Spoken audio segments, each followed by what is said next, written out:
So most muscle cross at least one joint. A joint is called an articulation and are attached to the bones across the articulation to cause a movement. Okay, so muscles contract and they pull the bone they are attached to. So the muscles only pull, they don't push a bone, they can only pull. When they contract, they pull the bone across the articulation to cause a movement. Okay, the muscles have an origin and an insertion. In general, originally the belief was the origin is the stationary end and insertion is the end that moves. Okay, so let's see this animation so you can see for yourself. Okay, so this is biceps brachii. The biceps brachii muscle is used for flexing the elbow. So when you flex your arm, this area is the belly of the muscle. This end is the origin that is stationary. You don't see it moving. Okay, and this end is an insertion that you can actually see very visibly that it is moving. Okay, but now this terminology is shifting to them being called the proximal attachment of the muscle and the distal attachment. Proximal meaning closer to the point of attachment on the body. In here, there's the torso, right? So that's the proximal attachment, and this is the distal attachment. This is actually more descriptive, okay? Now, some muscles are attached to bones on both ends, while other muscles are attached to bone only on one end. For example, the facial muscles. Now, if you look at the facial muscles are attached to the bone on one end, and then they insert or attach to the angle of the mouth of the fascia. Some of these muscles are the zygomatic muscles, the zygomatic major and the zygomatic minor. Okay, so these muscles attach to the upper lip and pull the upper lip and allow us to smile.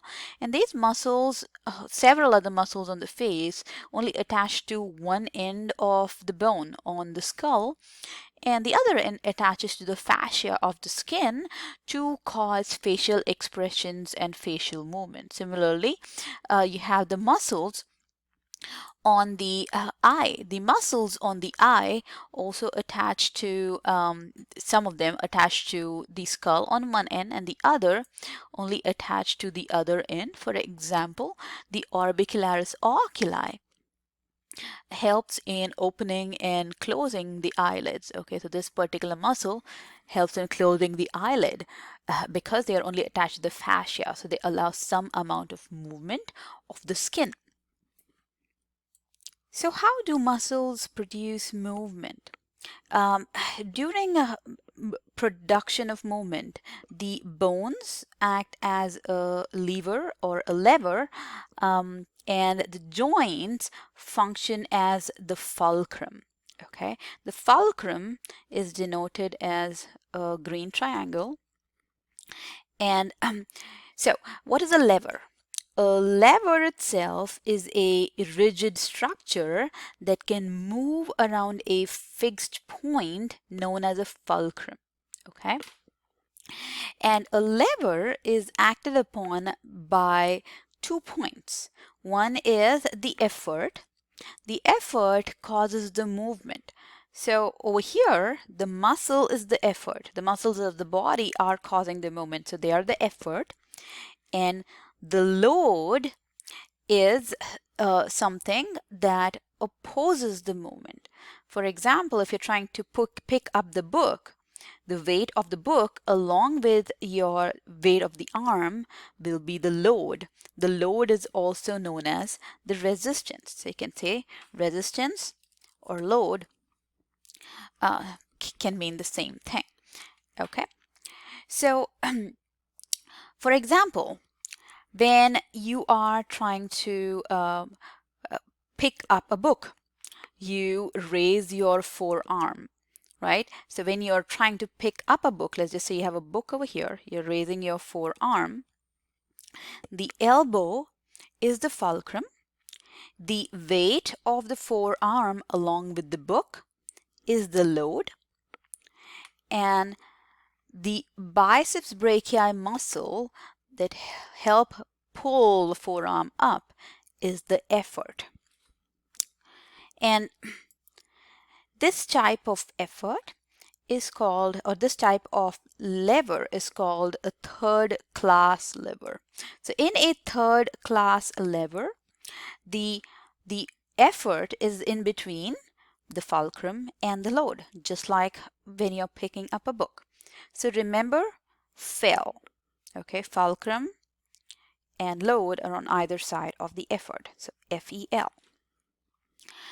Now the second class of lever is like a wheelbarrow, and in this type of lever, the load is in between the effort and the fulcrum. So on a wheelbarrow, the wheel is the fulcrum, which helps you, it's a stationary end that helps you push things up, push a load up. And the load is in this container right over here, full of bricks, okay? And the effort is on this end because you're going to use your muscles on this end to push up the wheelbarrow. This is similar to when you're trying to stand on your tippy toes. So when you're trying to stand on your tippy toes, the load over here is the weight of the whole body that you're trying to push up on your tippy toes. So the end of your body that is stationary is the joint at your tippy toes. So that's the fulcrum. And the muscles that help you raise your calf. Plantar flexion. So when you're standing on your tippy toes and you're plantar flexing your foot, you're actually using the second class of the lever because the calf muscles are making the effort.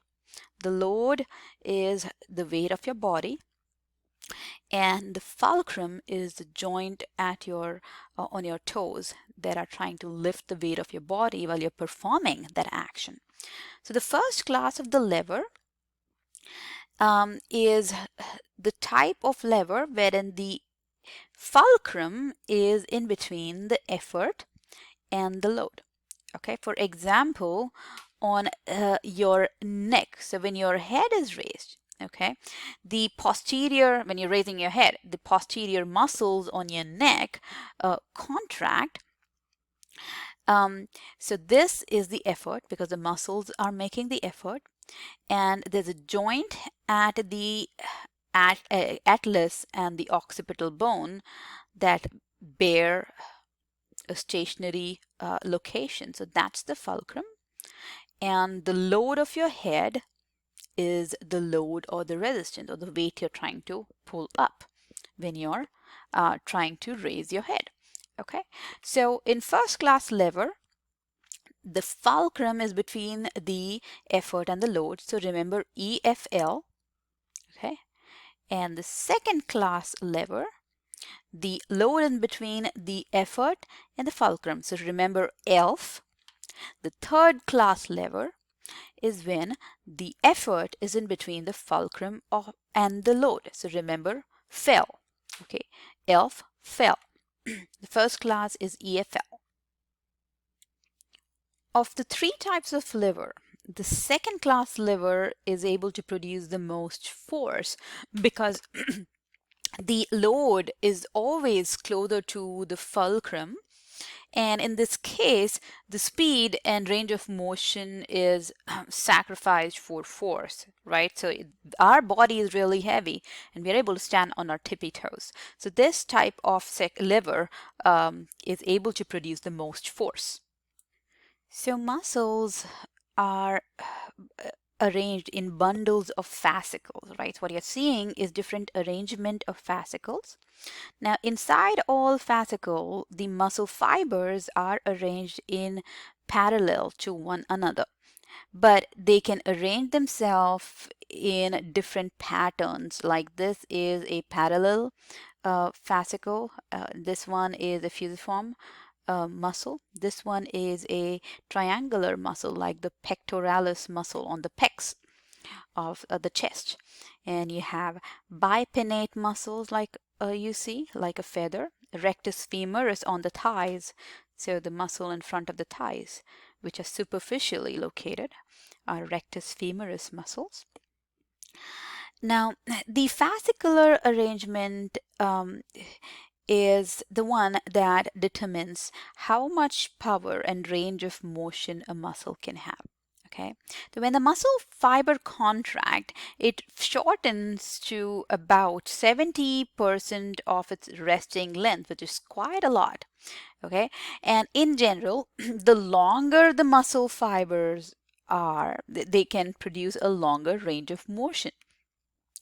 But again, the power of the muscle does not depend on the length, but the power of the muscle depends on how many muscle fascicles does a muscle have in a per unit of cross section area. Okay, so the more muscles fibers that are present in a cross-section area, the stronger the muscle is going to be.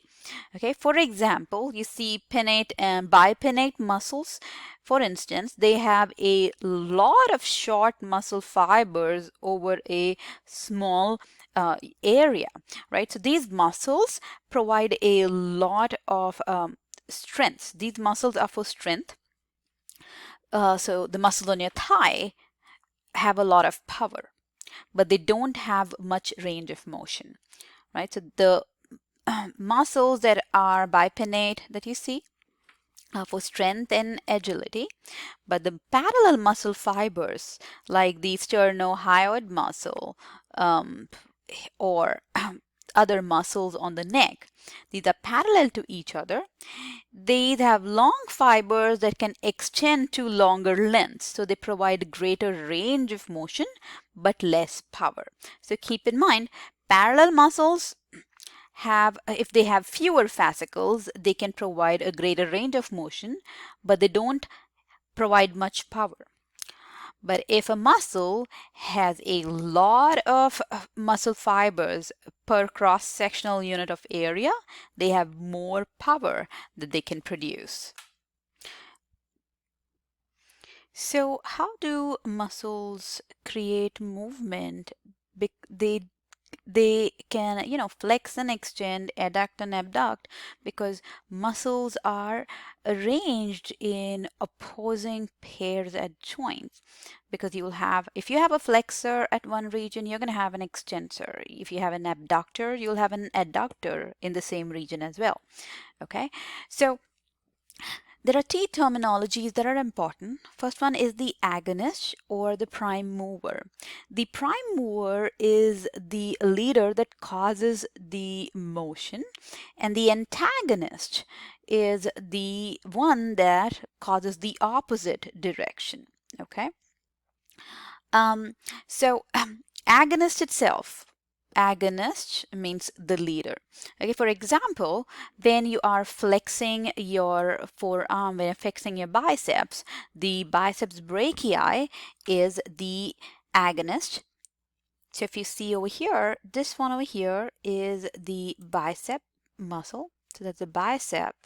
And it's called bicep because it has two heads or two bellies that have 2 points of origin. Okay, so that's the bicep that causes the elbow flexion. And these two other muscles in here, this one is the brachialis muscle, and the one in the bottom over here is the brachioradialis muscle. The other two muscles are considered the synergists to bicep brachialis during elbow flexion. So the antagonist in this case over here is the tricep brachii. It's called the tricep brachii because it has 3 heads and it performs the opposite action. They help in extending the arm. So when we flex the forearm, the biceps become the prime mover and the triceps become the antagonist. Okay, but when we are extending the forearm, it becomes the opposite. The tricep becomes the prime mover while extension, and the biceps become the antagonist. So while one muscle contracts, the other extends.